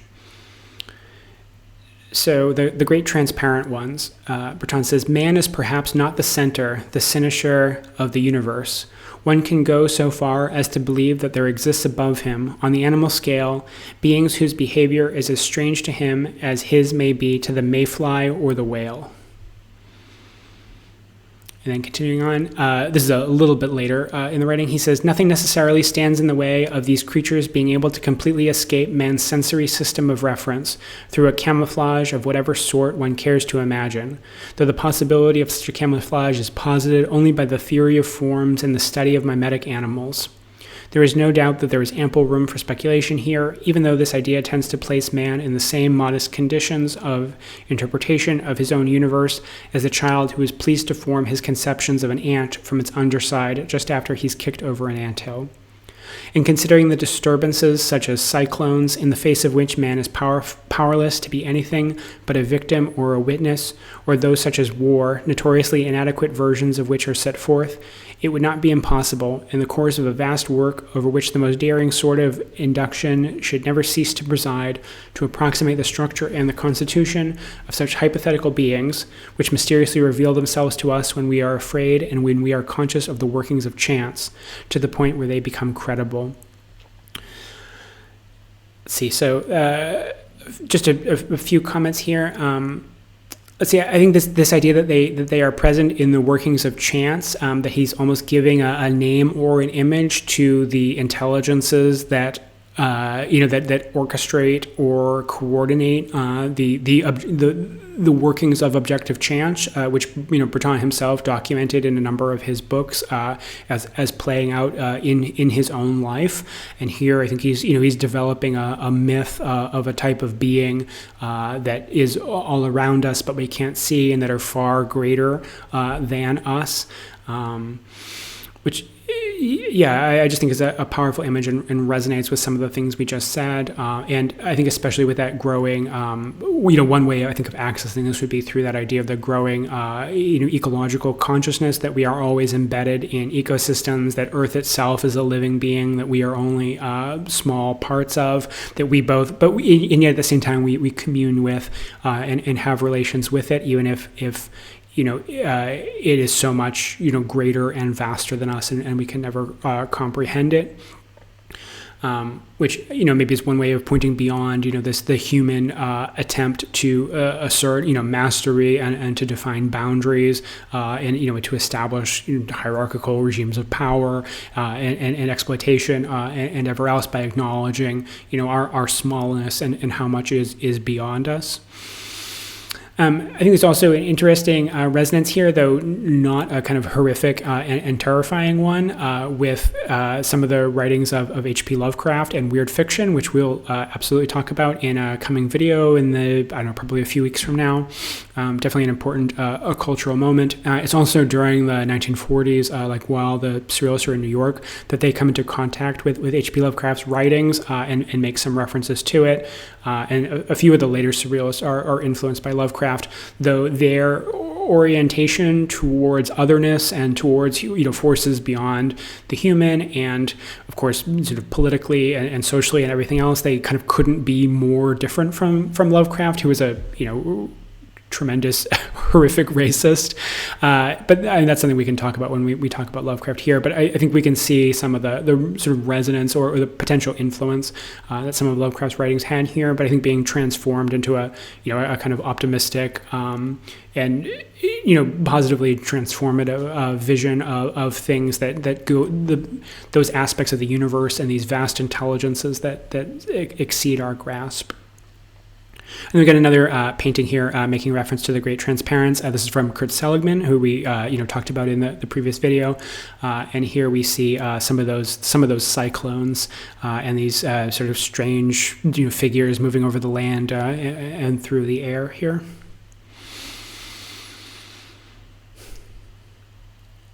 All right, so that wraps us up. I just wanted to finish on that note of the new myth and this, I think, increasing, consciousness of what is beyond the human, and the sense that it is important to look to that, for hope and the sorts of transformations that are so desperately in need.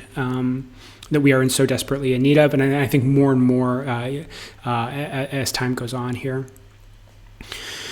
So I know this has been a very long video. I hope that these things have been interesting and useful. This is certainly a really important video for this whole project. Now, I know it's been quite long, but I feel like this is only barely sort of scratching the surface of a lot of these topics here. So this is something that I would definitely like to return to in future videos, or maybe even do an entire series devoted to really unpacking some of the ideas that I feel like I've only really briefly mentioned here.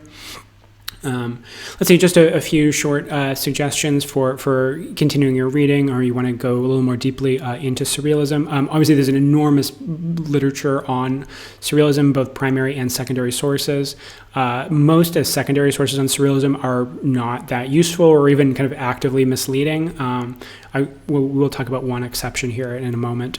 But for the most part, I would recommend sticking to the writings of Surrealists themselves, which they can at times be difficult, but hopefully a few recommendations here will be helpful. So it's not anything like a survey or an overview of the Surrealist movement or anything like that, but there's a book by Penelope Rosemont, who we've already referred to her a couple of times. I think she's a fantastic writer and a really great, more contemporary Surrealist. She's still alive. I believe she's in her 80s now, not extremely active. But really important contemporary American Surrealist. So her book, Surrealist Experiences, 1001 Dawns, 221 Midnights, I think is a really great book that in a very accessible way I think just unpacks what Surrealism could mean as something that is really integral to someone's, not just their artistic practice, but to their outlook on the world and to their life. So I think, it's a great, just inspiring, pretty accessible, easy to read work that I think gives a real sense of what it means to live a Surrealist life. And I think if any of you watching this are esoteric, magical practitioners yourselves, I think, although she's not directly engaged in that tradition, I think there's still a lot of resonances that we can hear in her works between her attempts to live a Surrealist life and to see the world with Surrealist eyes and contemporary magical and esoteric practices. Also, too, just anthologies of Surrealist writings, which I think is a great way to be introduced to Surrealist works in fairly bite-sized pieces, and a great way just to discover. You'll find things that you particularly resonate with, and then you can look in more detail at those particular authors. So a good the Surrealism Reader. Is the first one I've got listed there, is a nice sampling of a lot of the core members of the Surrealist movement that we've already referred to a number of them here. I think that's a really nice reader. Also, the anthology Surrealist Women that Penelope Rosemont edited is just a really fantastic collection of writings, many of which are not very commonly known or recognized, and also a really nice, through the introductions to the various chronologically arranged chapters, we also get a really nice history of the Surrealist movement from its inception through the 1990s, and a look at the international extents of that movement. So that's another really fantastic anthology, both for its writings as well as for that sort of overview of the Surrealist movement and its implications. And then finally, one of the few academic works on Surrealism that I think is actually really valuable is Celia Rabinovich's book, Surrealism and the Sacred, which was I've read it, I think, 3 times now. It was a huge inspiration for me and a really powerful work, and helped to really reawaken my interest in Surrealism when I read it, whenever it was, 6 or 7 years ago.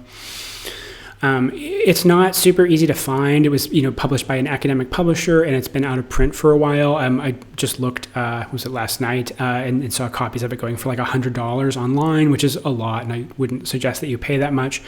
So definitely look into your local library, or especially, public libraries, at least in the United States, are usually part of larger lending networks, or especially if you have access to a university library. So look for ways of getting a copy that doesn't have to involve spending quite so much money. But that's I think a fantastic work that really develops the sort of esoteric, spiritual, magical, sacred dimensions of Surrealism, and makes some nice interconnections there. So definitely recommended. All right, and then finally, I just wanted to include a short list of some recommended Surrealist films. I think that Surrealist cinema can be a really great way of getting oriented to Surrealism and to becoming better familiar and able to work with the type of but the type of a sort of attention or even consciousness that is called for by surrealist works, which is rather different than the type of attention necessary for engaging with a more conventional linear narrative film.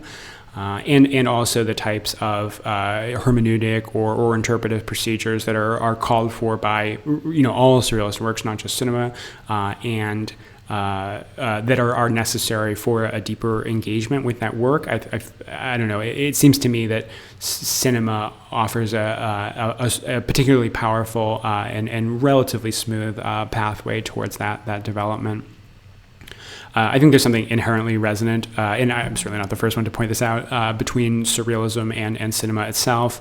Surrealism emerges in the mid-1920s, the same decade where cinema in film editing is really coming into its own and really realizing its possibilities. Also the same decade where the great sort of Soviet directors are working out their theory of montage. And we see in, for example, Sergei Eisenstein, the great director, most famous for Battleship Potemkin, in his theory of montage, he talks about the meaning being produced by the collision of images with each other, which, he's really thinking dialectically there, and so that shared foundation in Marxist dialectics certainly has a basic inherent resonance with surrealist practice, but also tracing back those roots to Lautréamont and that fundamental image of the chance encounter on a dissecting table of a sewing machine and an umbrella. I think there's something of that logic of the chance encounter that we get in really all cinema, at least from the late 19-teens onward.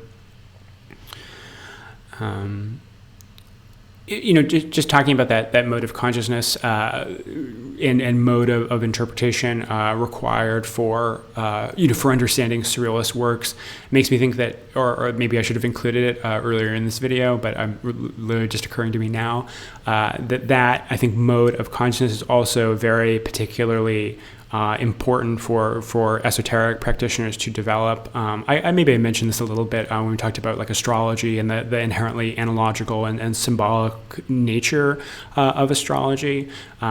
But I think also for reading sort of myth or ritual and understanding those things, I think that if engaging in those things in something like the same sort of way that we would engage with a surrealist work, I think can be a really powerful mode of entering into magical or ritual or esoteric consciousness, and for interfacing more deeply with those types of practices. But in any case, let's just talk briefly about a few of these films.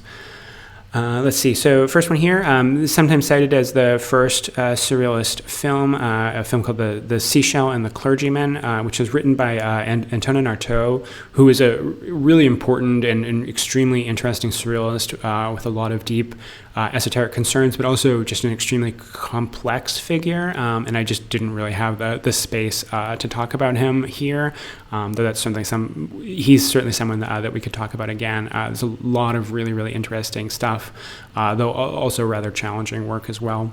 Directed by Germaine Dulac, who I don't think she was really ever affiliated with the Surrealists, but anyways, really great, I think, early film, and definitely one where I think if you just trying to follow out the recurrence of different images, like of seashells, of glass, of water, and the way that those images are sort of recontextualized and transformed and combined together in different ways across the film.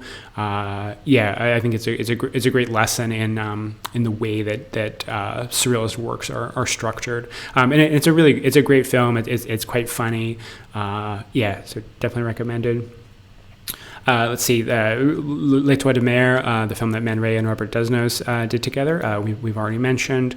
Again, I think a nice, relatively short introduction to those sort of surrealist modes of symbolic organization. Next one is filmmaker Jean Painlevé, who is actually a documentary filmmaker, and I think his films are really a nice counter to the idea that surrealism was associated with the unreal. So he made nature documentaries. He's actually something of a precursor to Jacques Cousteau. Did a lot of filming of underwater life, really early on, and in a very innovative way, and developed ways for filming underwater. And I think watching his films, which are a lot of them are quite short. Some of them a lot of them are just sort of 10, maybe 15 minutes long. I think is a great way of seeing or into the idea of nature herself as surrealist, and for helping to eliminate that sense of there being an uncrossable division between the surreal and the real or the natural. There's a great collection of his films called Science is Fiction. I think it's 23 of his short films that were released by Criterion. I think you can get it both on DVD, and I believe it's also on their streaming service as well. Let's see. Next we have Louise Buñuel, who's probably the biggest name in surrealist filmmaking. And then the first one there, Un Chien Andalou, which he did in collaboration with Salvador Dali, probably the most famous surrealist film, especially the scene of the slicing of the eyeball, which is still a pretty shocking image today. Another, I think perhaps even greater film from a year later, from 1930, L'Âge d'Or, which I think it was also a collaboration with Dali, though I've heard that Dali had very little involvement with that film. But another really great early film. Buñuel has a huge career. Some of his films are more explicitly or more directly surrealist, though I think all of them, at least retain something of the surrealist spirit and attitude and the nature of their concerns. And I think there's just something inherent about something about surrealism sort of soaks into all of his films. A few later in his career, he came back to a more explicitly surrealist style, and the Discreet Charm of the Bourgeoisie is a really great example of that, and just a really great and quite amusing film. Phantom of Liberty is another one from that same period, but Discreet Charm of the Bourgeoisie, definitely highly recommended. All right, and then we have the French director, Nelly Kaplan, who was a participant in the activities of one of the later manifestations of the Surrealist group in Paris. Kaplan is mostly known and recognized today as a feminist filmmaker, and she certainly is that. Feminist concerns are more or less central to all of her films, and I think those feminist themes are expressed very powerfully in her works, and she has a great, a very insightful eye for the contradictions and hypocrisies of patriarchy and male chauvinism, and is particularly good at not just skewering or ridiculing them, but in really exposing them and showing sort of ridiculing and really deflating them by revealing their true nature, which I think there's something kind of surrealist in that. It's almost a kind of cultural. You could read aspects of her films as almost a kind of cultural psychoanalysis that is not just satire or commentary, but also contains. And I think here we see some of the real resonance with the surrealist concerns and the sort of surrealist current of thought and practice, but always a very powerfully joyful, but simultaneously liberatory and anarchic and rebellious spirit that really animates all of her films. She has a fantastic sense of humor, and her films are, in addition to being powerful, feminist or statements or exercises in surrealist concerns, they're also just really entertaining and enjoyable to watch. Let's see. So her most famous film and most celebrated is La Fiancée du Pirate, the Pirate's Fiancé. Although in English it's usually known as A Very Curious Girl. Apparently sometimes also known as Dirty Mary. But I think if you're looking for it in English, A Very Curious Girl is what you want to look for. I also really like her film Plaisir d'amour, a little bit later in her career. There's a few actually explicitly surrealist elements in that film, but I think it's also just extremely funny, and is a really, really good example of that sort of skewering of male chauvinism, and is a really, I think, powerful takedown of a certain kind of sort of wannabe sort of Don Juan type character. So yeah, definitely recommend those, and any of her other films that you can find as well. Right, and then finally, for this list anyways, we have the Chilean director Alejandro Jodorowsky, whose films are very explicitly surrealist in their imagery, their style, their concerns, and he also participated in and spent a good deal of time with both the Surrealist group in Paris. Sort of spent time with André Breton and was influenced by him. Also in Mexico City, he spent time with a number of the Surrealists there, including Leonore Carrington, who will be the subject of our next video in this series. They collaborated together. She designed the set for a theater piece that he wrote, and in some rather fanciful narratives, he claims a kind of initiation by her. Magical and esoteric concerns run all the way through Jodorowsky's both his filmmaking and his other activities outside of that. He's written several books, a book on tarot.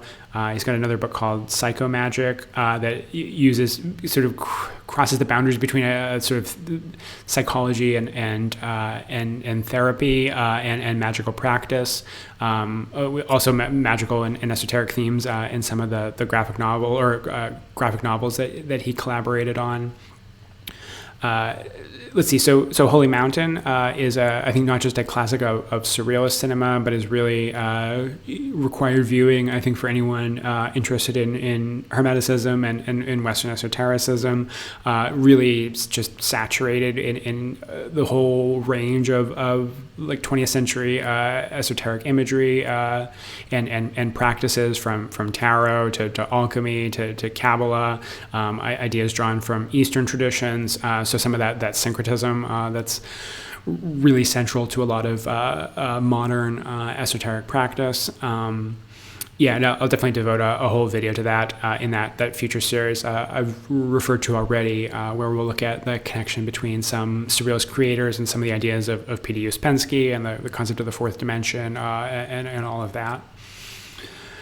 Also, Santa Sangre, I think, is another of his great films and a really great example of some of the possibilities of surrealist filmmaking, for sure. And it has some really, I think, striking imagery in it.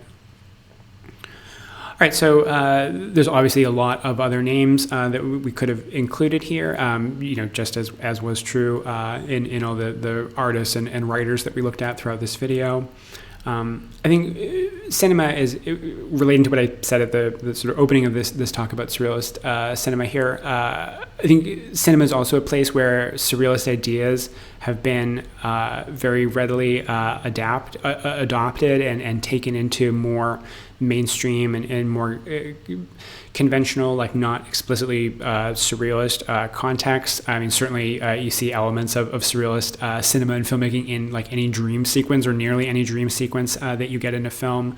There's also, I think, a lot of films that are often referred to as surrealist today that do have elements of surrealism within them, but I think the filmmaking can be a place where that word is applied sort of a bit loosely. So I think it's definitely worth being a bit critical about why things are being called surrealist and to what extent they really engage in that, and remembering that elements of a surrealist style is certainly not enough to really, I think, make a work surrealist in the profound sense. This can even extend to, I think, if I just as a little exercise, I just sort of looked up a couple of lists of great surrealist films, and you typically see films of David Lynch very, very high up on those lists. And I think Lynch is a good example of someone who, perhaps not entirely unlike Salvador Dali, is stylistically surrealist, but really doesn't share the surrealist view of the world. Well, I don't know. I'll cut the rant about David Lynch here. I mean, not to say that. I mean, he's a great filmmaker, of course, and I think Eraserhead certainly stands as a surrealist classic. But I don't know, quite suspicious of some of the sort of political and social attitudes embodied in a lot of his films. But yeah, maybe that's a conversation for another time. All right, so yeah, so that wraps us all up here. Thanks for watching. If you like what I'm doing here, be sure to like and subscribe, and you can check out the links below if you want to support my work or you want to get in touch or anything else. Yeah, I hope this has been useful, interesting, or enjoyable. And until next time, take care, and I'll be back soon with our first part of the video on Leonora Carrington. All right. Take care. Bye.